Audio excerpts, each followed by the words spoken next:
아오모리 현에 있었던 이야기죠. 예, 태풍이 불었어요. 그래갖고 이제 실과를 딸 때쯤 돼서 낙과가 생겨서 다 떨어져 버립니다. 이 농부들이 다 얼마나 낙심했을까. 예, 다 실망하고 낙심하고 좌절에 빠지게 되어집니다. 이거 어떻게 하나, 뭐 상품 가치도 없고, 그래서 많이 실망스러워했습니다. 근데 어느 날 농부가 이렇게 보게 되어지니까 아직도 이 사과가 매달려 있는 게 있어요. 한 10% 정도가 남아 있어요. 우두커니 이렇게 해서 보다가 붙어 있잖아요. 남아 있잖아요. 저걸 어떻게 할까 하다가 태풍에도 떨어지지 않는 사과라는 그런 개념을 가지고 떨어지지 않는 사과라고 하는 그 개념을 가지고 상품을 냈습니다. 예, 이제 우리 고3 학생들 대입을 봐야 되잖아요. 그래서 일명 이 사과를 합격 사과로 만들었어요. 그리고 보통 사과의 10배의 가격을 매깁니다. 불티나게 팔렸어요. 뭘까요? 똑같아요. 똑같은 사과예요. 단지 안 떨어졌을 뿐이에요. 그런데 농부가 거기다 뭘 부여했어요? 그렇죠. 가치를 부여하는 거예요. 가치를 부여하니까 똑같은 사과지만 가격은 10배로 받을 수 있다라고 하는 거예요. 뭐만 붙였어요? 합격, 스티커만 붙였을 뿐이에요. 우리 고3 학생들 하나씩 사드리세요. 우리 인생 속에서 뭘 어떻게 가치를 부여하는가에 따라서 많이 달라집니다. 내 인생에 어떤 가치를 부여하는가. 그래서 우리 고3 학생들을 놓고 기도할 때 어떤 가치를 갖고 살라고 해요? 성경적인 가치를 부여하라라고 합니다. 무슨 일을 하든 어떤 일을 하든 내 안에 성경적인 가치관이 부여되어지면 10배가 아니라 100배, 1000배, 10,000배의 가치를 얻게 되어질 줄 믿습니다. 예, 주님은 얘기하십니다. 열매 맺는 거룩하고 영광스러운 직분, 작은 교회 모델이 되는 직분, 자금의 가치를 부여하는 직분. 작습니다. 하지만 우리 교회, 작지만 우리 성도들에게 가치를 부여해 주시는 줄 믿으시기 바랍니다. 이 시대에 똑같아요. 작은 교회요. 하지만 하나님은 어떤 말씀으로 어떤 가치를 부여하는가에 따라서 천지 차이가 나는 거예요. 우리 교회는 작습니다. 하지만 하나님은 어떤 가치를 부여해 줬냐면 작지만 건강한 교회, 작지만 모델은 되는 교회, 작지만 작은 영혼과 작은 교회의 꿈과 희망을 주는 교회로 그런 가치를 부여해 주신 줄 믿습니다. 그리고 여러분들은 그 직분이 있음을 믿으시기 바랍니다. 그래서 여러분은 영광스러운 직분을 다 소유하신 성도들임을 믿으시기 바랍니다. 그걸 얼마나 내가 그 직분을 가지고 살아가느냐라고 하는 것은 그 직분을 영광스럽게 보느냐 가치 없게 보느냐에 따라 달려 있습니다. 이 직분이 거룩하고 영광스러운 직분인 줄 믿으시기 바랍니다. 하나님은 포도나무의 농부라고 얘기합니다. 나는 포도나무요. 예수님이 나는 포도나무요. 내 아버지는 농부라고 합니다. 하나님이 뭐라고요? 농부라고요. 농부. 하나님이 농부고요. 예수님이 포도나무라고 합니다. 그 포도나무인데 한 가지 더 붙었어요. 뭐요? 뭐요? 앞에 뭐가 붙었어요? 참포도나무예요. 참포도. 예수님 뭐라고요? 참포도나무고 하나님은 내 아버지 농부라고 합니다. 요한복음 15장 4절 한번 같이 읽겠습니다. 시작. 내 안에 거하라 나도 너희 안에 거하리라. 가지가 포도나무에 붙어있지 아니하면 스스로 열매를 맺을 수 없음같이 너희도 내 안에 있지 않으면 그러하리라. 어디 붙어 있어야 된다고요? 나무에 붙어 있어야 돼요. 그렇지 않으면 열매를 맺을 수 없습니다. 주님한테 꼭 붙어 있으시기 바랍니다.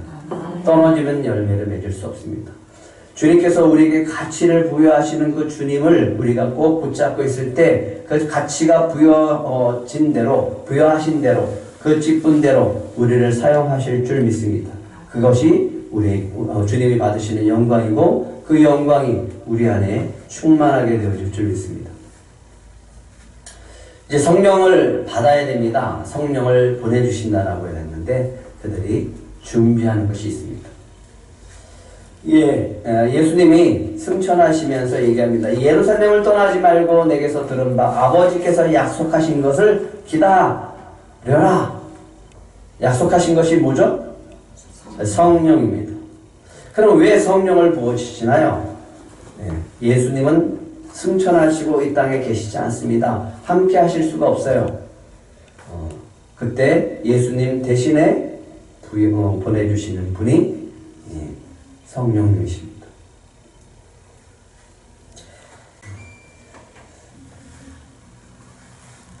그러면서 주님이 말씀하십니다. 오직 성령이 너희에게 임하시면 너희가 권능을 받고 예루살렘과 온 유대와 사마리아와 땅끝까지 이르러 뭐가 된다? 내 증인이 됩니다. 내 증인이 되기 위해서 주님은 누구를 보내준다고요?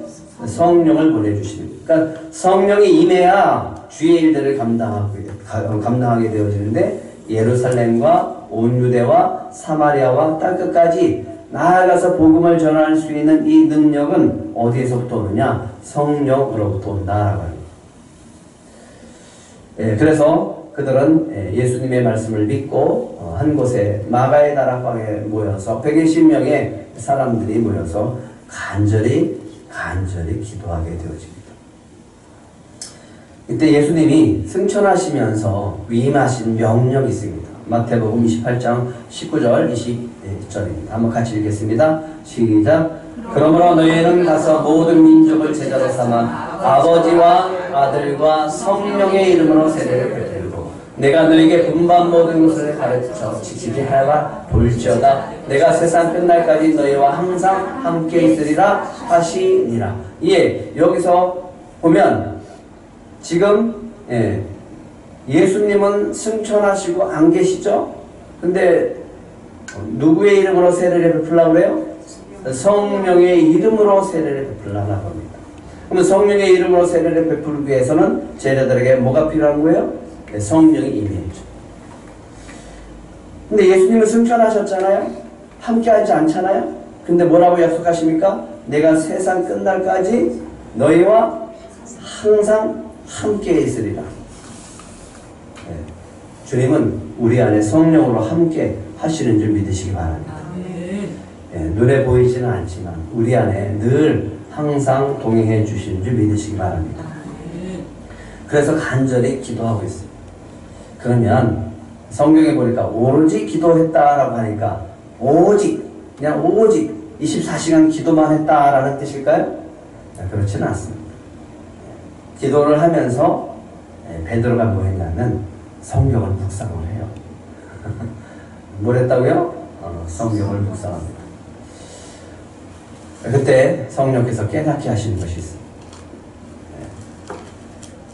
16절부터 18절 한번 같이 읽겠습니다. 시작.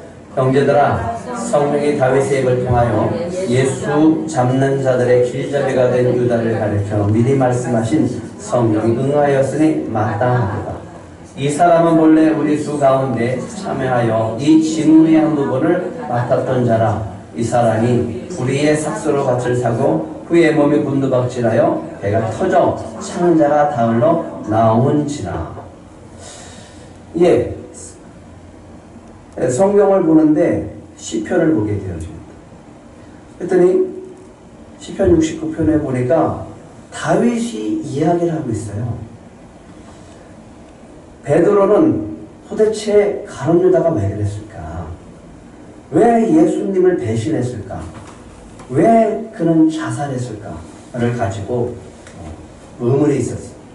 도대체 왜 그랬을까? 그런데 성경을 보다 보니까 그 해답이 찾아지는 거예요. 성령께서 깨닫게 하시는 거예요.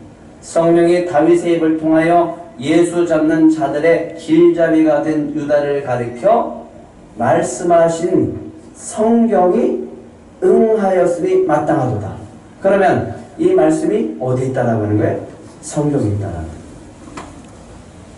근데 이 가룟 유다는 어떤 사람이었냐? 이렇게 얘기합니다. 본래 우리 수 가운데 참여했던 12제자 중에 한 사람입니다. 근데 예수님이 제자를 선택할 때 그냥 아무나 뽑았나요? 아니죠. 기도하셨어요. 예수님도 기도하셨어요. 그리고 예수님이 합당한 자를 선택하셨습니다. 하나님께 기도하고 예수님이 선택한 제자 수많은 사람들 가운데 딱 12명만 선택했어요. 영광의 직분 아닌가요? 아무나 선택하지 않았어요. 내가 예수님 따라가겠습니다 라고 했더니 예수님이 이렇게 고개를 돌려보래요. 여우도 굴이는 새도 둥지가 있는데 나는 잠잘 곳도 없다. 그래도 따라오겠느냐? 라고 하는 거죠. 그렇게 거절하고 선택했던 사람이 딱 12명이에요. 근데 그 12명 가운데 가룟 유다가 예수님을 따르다가 예수님이 마음에 안 들어서 배신하고 팔아버렸어요.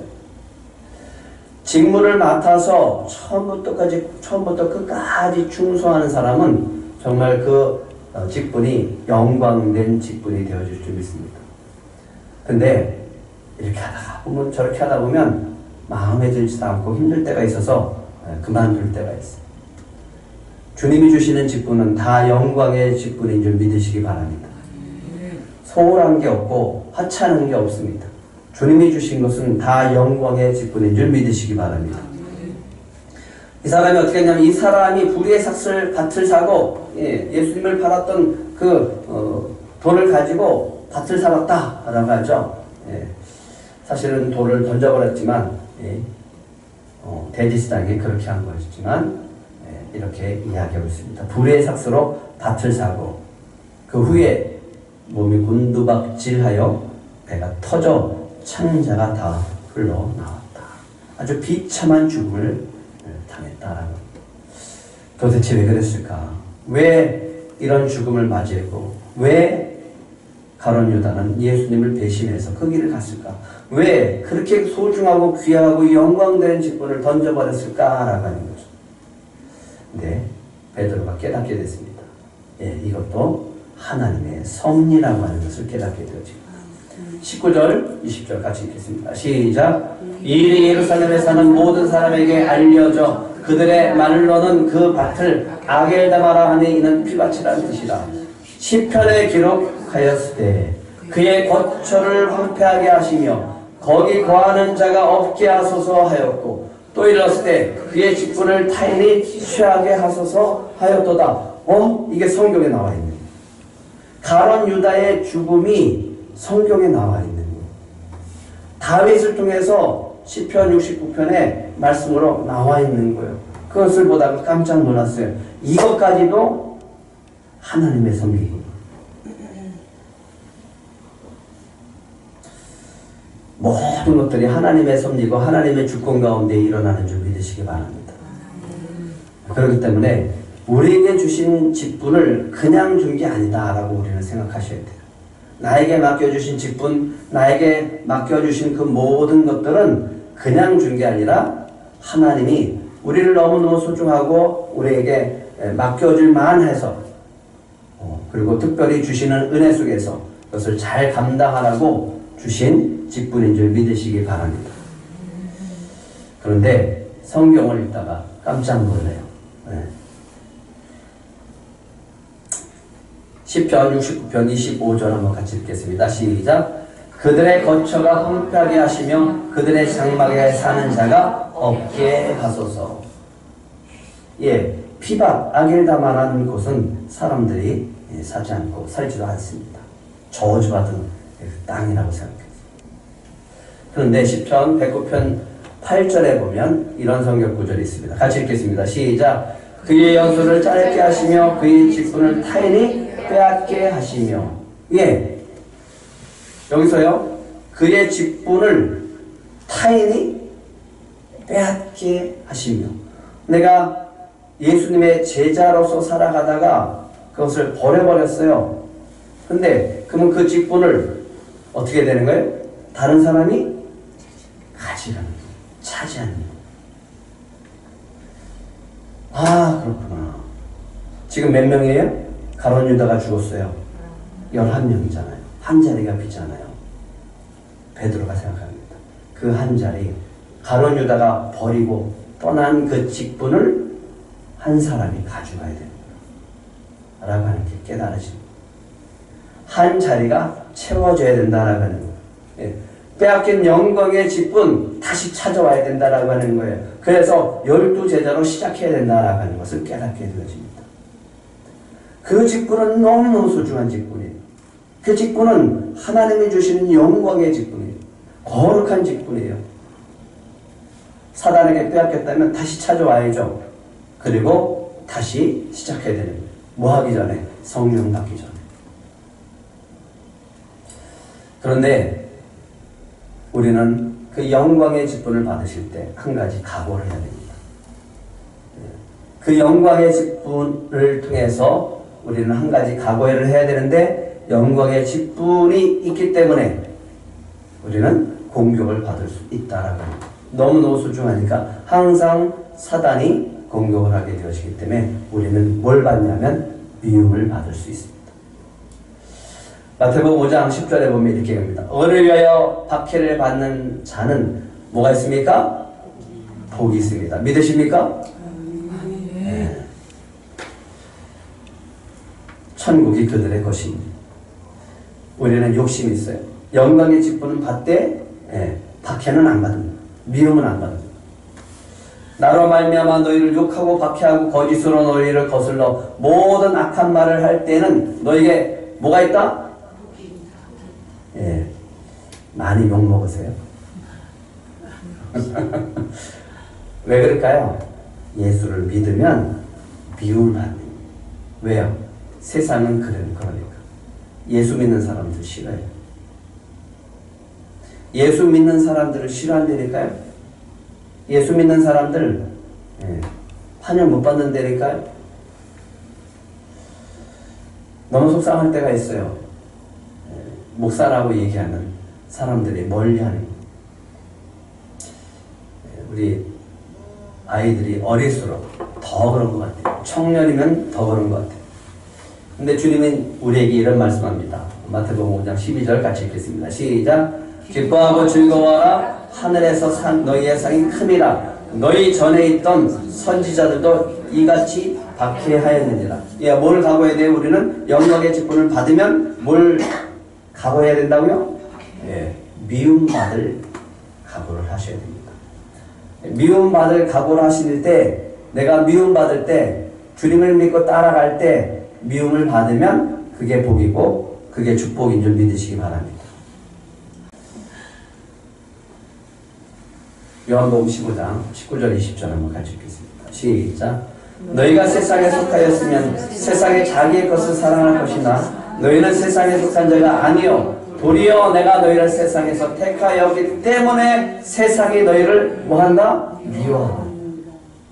내가 너에게 종이 주인보다 더 크지 못하다 한 말을 기억하라. 사람들이 나를 박해하였은즉 너희도 박해를 할 것이요 내 말을 지켰은즉 너희 말도 지킬 것이다.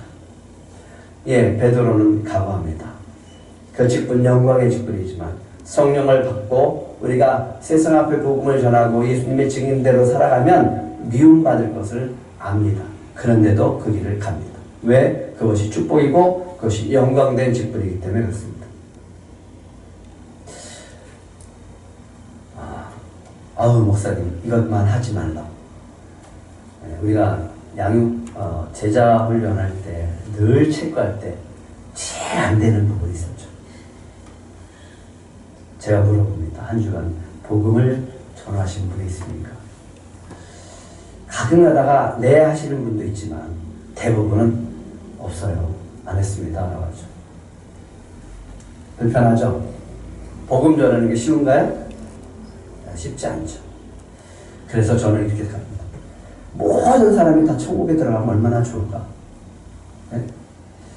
마태복음 7장 14절 이렇게 얘기합니다. 생명으로 인도하는 문은 좁고 길이 협착하여 찾는 자가 적음이라.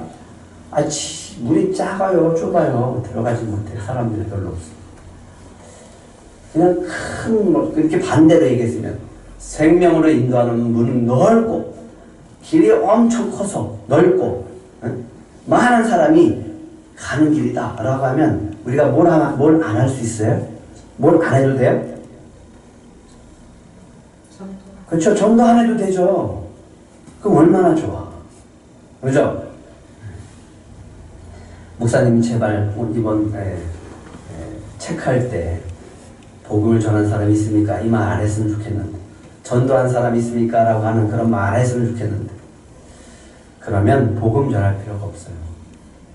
얼마나 감사해요. 그리고 뭐 할 필요도 없냐면 회심할 필요도 없어요. 그런데 그렇게 됐냐 이거죠. 아이들에게 복음을 전합니다. 얘들아 예수 믿자. 예수 믿으세요. 복음 전합니다. 그러면 아주 난감한 말을 해요. 왜요? 여러분 뭐라고 대답하실까요?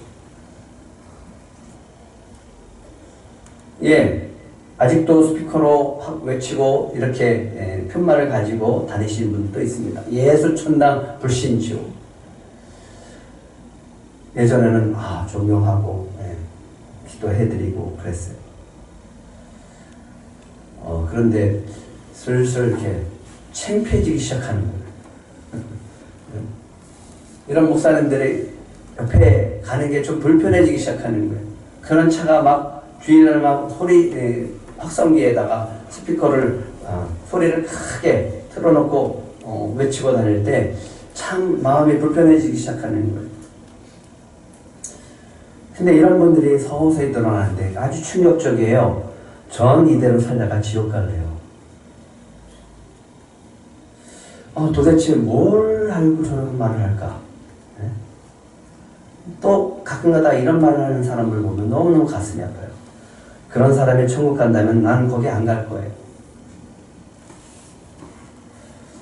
미국의 Z세대에게 가장 편안함을 느끼는 복음 전도자가 누구인지 물어봤어요.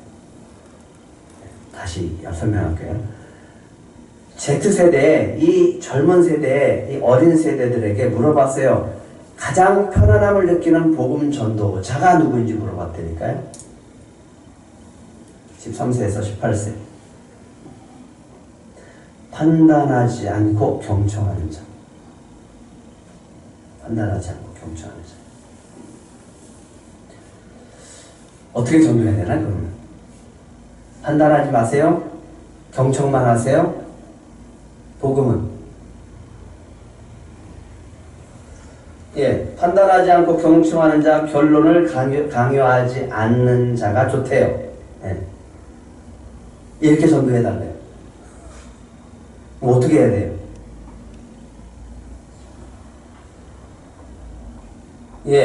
미국의 비기독교 청소년이 생각하는 전도 방법 선호도입니다. 자신의 믿음을 말이 아닌 행동으로 보여달라. 그리스도인이 된 후에 경험한 변화와 유익을 들려달라. 어떻게 기독교인이 되었는지 들려달라. 가장 끌리는 전도 방법이 뭐라고요?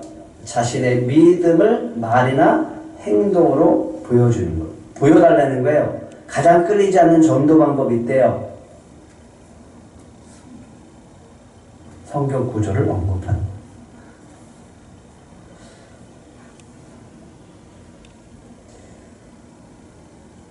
참 어려운 세상이죠.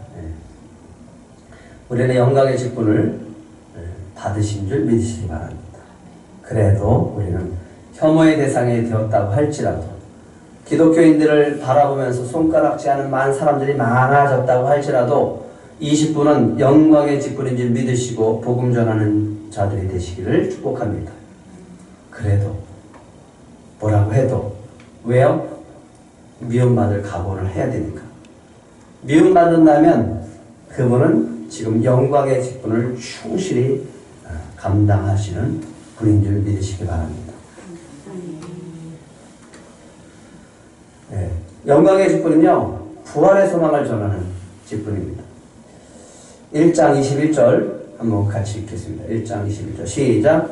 이러함으로 요한의 세례로부터 우리 가운데서 올려져 가신 날까지 주 예수께서 우리 가운데 출입하실 때에 22절 항상 우리와 함께 다니던 사람 중에 하나를 세워 우리와 더불어 예수께서 부활하심을 증언할 사람이 되게 하여야 하리라 하거늘. 예, 베드로가 이제 한 사람을 선택해야 됩니다.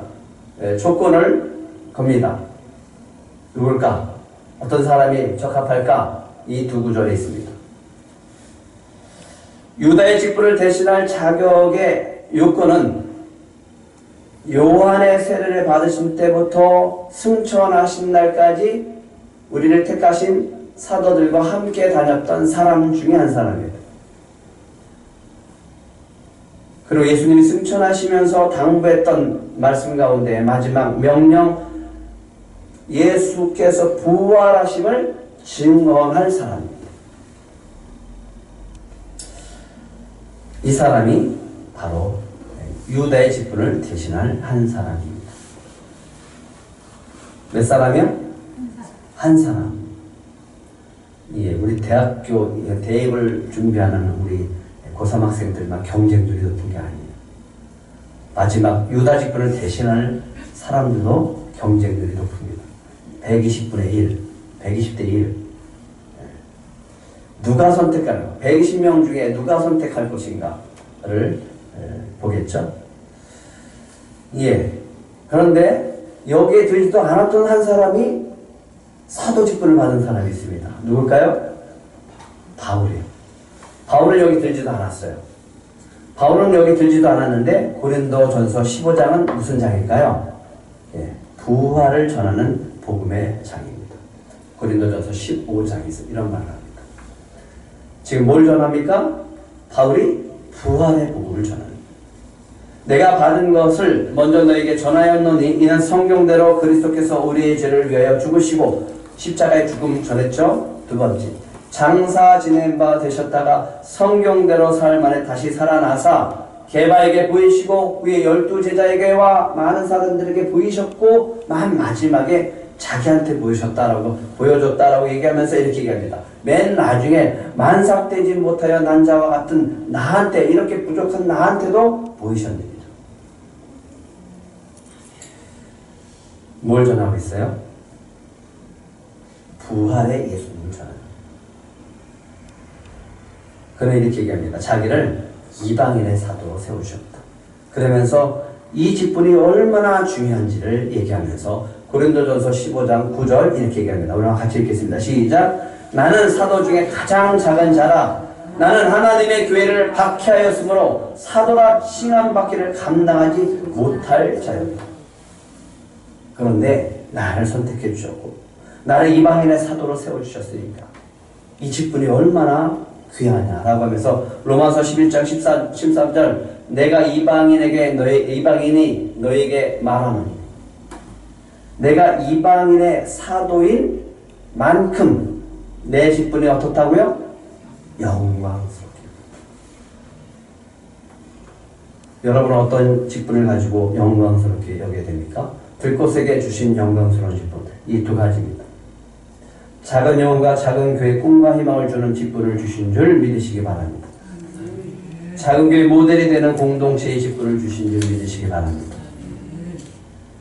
이 영광스러운 직분을 감당하는 자에게 하나님의 영광의 축복이 임하게 되어줄 줄 믿습니다. 네. 힘들죠. 이야기하는 것도 어렵죠.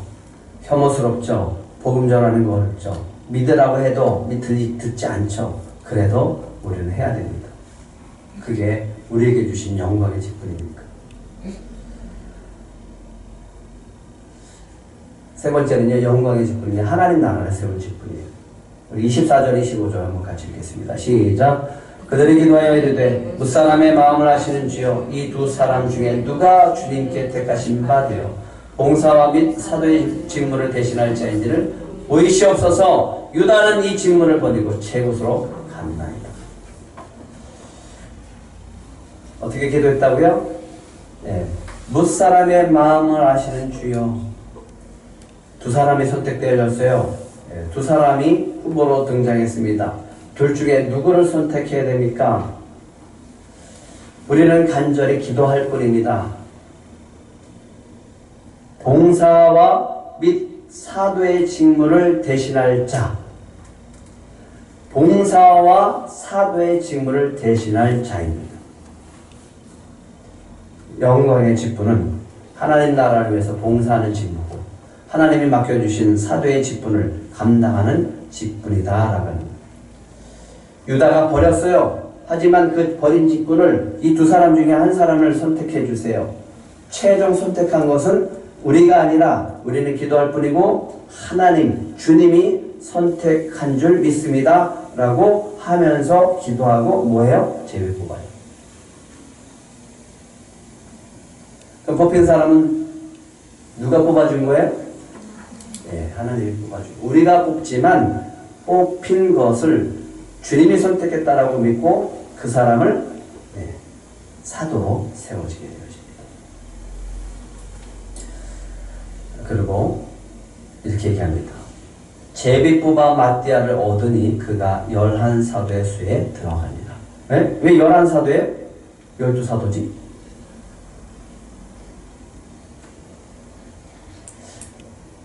베드로가 돼지가 됐나? 자기 빼먹었나? 11사도에 자기가 들어가죠. 12사도가 되어집니다. 이 말 속에는 저는 이렇게 생각합니다. 나는 사도예요. 나는 사도라고 얘기해요. 나는 사도이고 그 한 사람이 11사도에 들어갔기 때문에 12사도가 되어지는 거예요. 내 직분이 얼마나 영광스러운지 베드로는 자부심을 갖고 있는 거죠. 저는 들꽃 공동체에 이런 은혜가 있기를 소망합니다. 하나님이 아무나 주지 않아요. 하나님의 아무 교회 함부로 주지 않습니다. 주님이 주시는 직분, 주님이 주신 사명, 정말 우리가 특별하고 하나님이 택하셨기에 주신 줄 믿으시기 바랍니다. 그러기에 여러분들은 영광스러운 직분을 가지신 줄 믿으시기 바랍니다. 코로나19 가운데 신앙인들의 신앙체계에서 변화시켰는데 변화 가운데 가장 대표적인 것이 예배입니다. 이런 대답을 했어요. 주일 예배를 반드시 교회에서 드려야 한다? 대답한 사람은 34%밖에 안 됩니다. 주일 예배를 온라인 예배나 가정 예배를 대체할 수 있다? 61%가 되어집니다. 뭐가 무너졌어요? 예배가 무너집니다. 교회에서 예배를 드린다는 것은 개념이 무너졌어요. 예배가 무너졌어요. 예배가 무너지면 다 무너집니다. 예배가 무너지면 다 무너진다고요.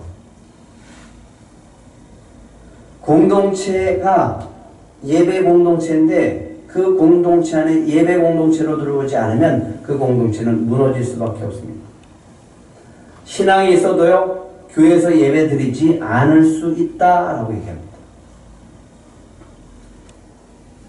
얼마나 심각해지고 있는지 알죠?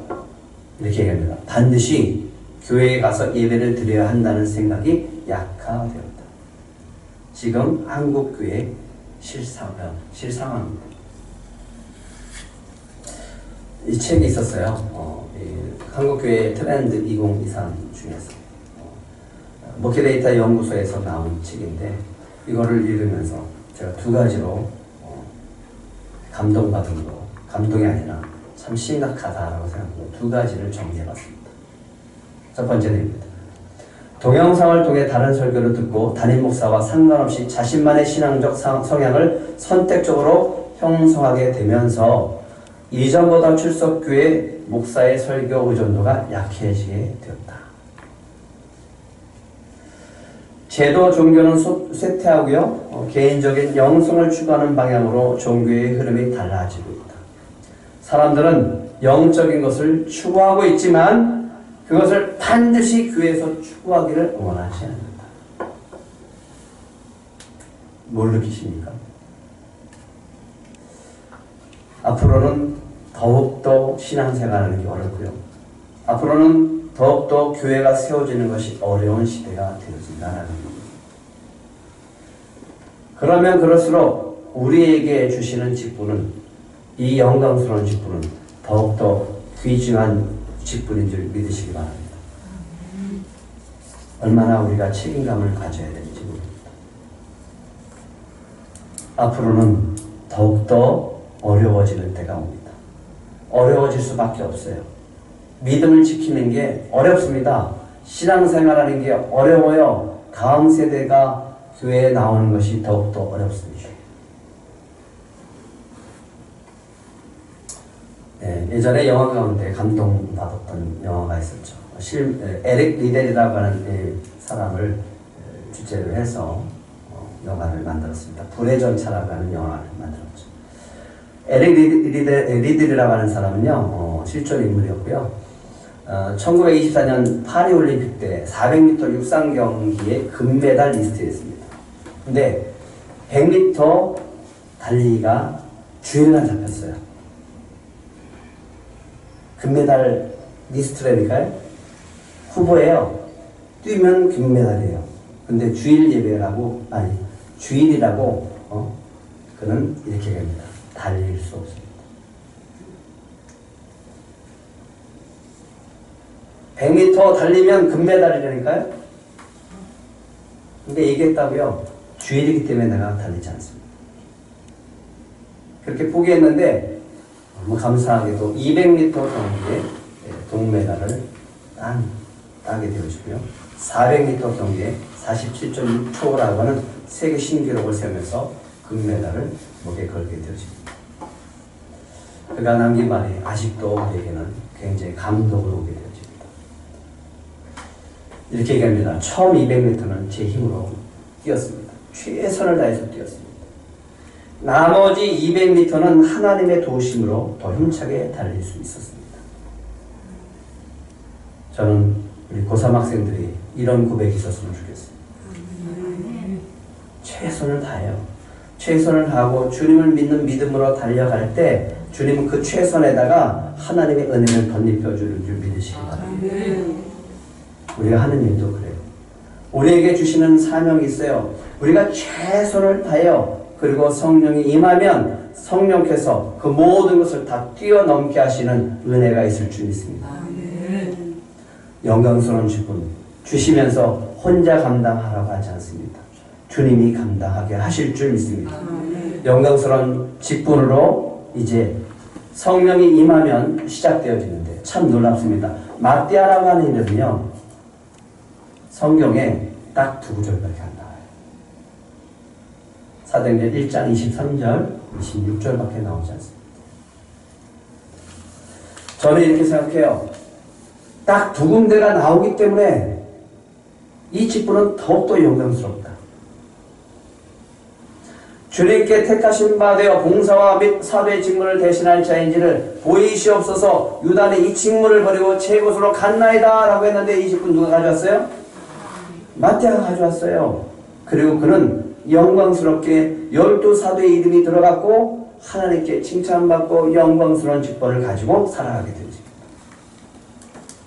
가룟 유다 버렸어요. 가룟 유다 대신에 사도로 선택받은 사람이에요. 기도 가운데 성령께서 택해 주신 사람입니다. 그리고 난 다음에 사도행전 2장으로 갈 때 놀라운 일들이 벌어지죠. 곧바로 마띠아가 선출됐어요. 그 다음에 나오는 성경 구절입니다. 사도행전 2장 1절부터 3절까지 같이 읽겠습니다. 시작. 오순절날의 이름에 그들이 다 같이 한 곳에 모였더니 호련히 하늘로부터 급하고 강한 바람 같은 소리가 있어 그들이 앉은 온 집에 가득하며 마치 불의 혀처럼 갈라지는 것들이 그들에게 보여 각 사람 위에 하나씩 임하여 있더니. 예수님이 승천하시고 열흘 뒤에 성령이 강림하는데 그 열흘 사이에 마띠아가 선출됐거든요. 그리고 오순절날 성령이 강림합니다. 마띠아가 선출되어지고 난 다음에 성령이 강림합니다. 12사도가 택해진 다음에 성령이 강림하는 거예요. 이 타이밍이 너무너무 기가 막혀요. 12주년, 13주년을 마치고 이제 14주년을 출발하는 자리에 주님이 이 마음속에 감동을 주십니다. 아, 그렇구나. 영광의 직분을 주신 주님께서 우리 들꽃교회 성령의 역사로 새롭게 시작하게 하실 줄 믿습니다. 이 믿음을 가지고 출발해 보시기 바랍니다. 직분 아무나 주는 거 아니에요. 버린 자 그런 불충한 거. 받으세요. 붙잡으세요. 그 직분은 영광스러운 직분이고 하나님이 기뻐하는 직분이고 그 직분을 충성스럽게 감당하는 자에게 하나님의 놀라운 성령의 역사로 우리를 이끌어 가실 줄 믿습니다. 그것을 통해서 여러분들을 통해서 우리 교회를 통해서 반드시 주님께서 주시는 비전을 이루어 가실 줄 믿습니다. 금주 미션입니다. 우리 두 가지를 한번 기억했으면 좋겠습니다. 작은 영혼, 작은 교회, 꿈과 희망을 주는 직분, 영광의 직분인 줄 믿으시기 바랍니다. 작은 교회 모델이 되는 직분, 정말 놀라운 우리에게 주시는 영광의 직분인 줄 믿으시기 바랍니다. 그리고 이렇게 한 주간 기도했으면 좋겠습니다. 따라해 보실래요? 이 직분은 하나님이 주셨습니다. 다시요. 이 직분은 하나님이 주셨습니다. 라고 고백하시는 한 주간이 되시기를 축복합니다.